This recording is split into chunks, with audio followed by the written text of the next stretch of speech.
Praise the lord. దేవునికి స్తోత్రం కలుగును గాక.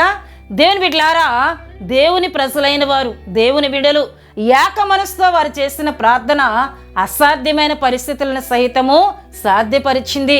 దేవుని బిడ్డలారా, నెబుకద్నెజరు ఒక దినాన్ని కల కని ఆ కలను తను మర్చిపోయినప్పుడు బబులోను రాజ్యంలో ఉన్న జ్ఞానులందరినీ కూడా పిలిచి తన కలను తెలియజేయమన్నప్పుడు వారందరూ ఈ విధంగా తెలియజేశారు.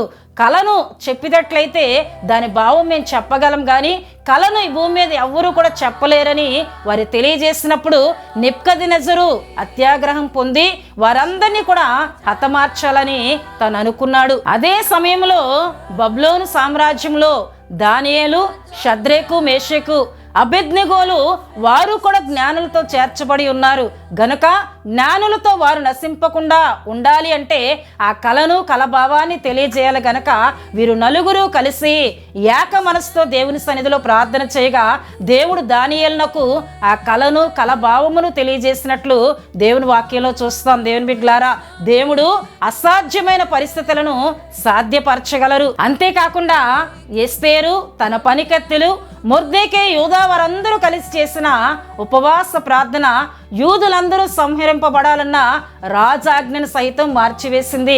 అంతేకాకుండా యెహోషాపాతు మీదకి ఒకే దినాన్ని 3 రాజులు వారి సైన్యాలతో యుద్ధమునకు వచ్చినప్పుడు యెహోషాపాతు, యూదా వారందరూ కలిసి చేసిన ఉపవాస ప్రార్థన దేవుడే వారి పక్షంగా నిలిచి యుద్ధము చేసేటట్లు చేసింది.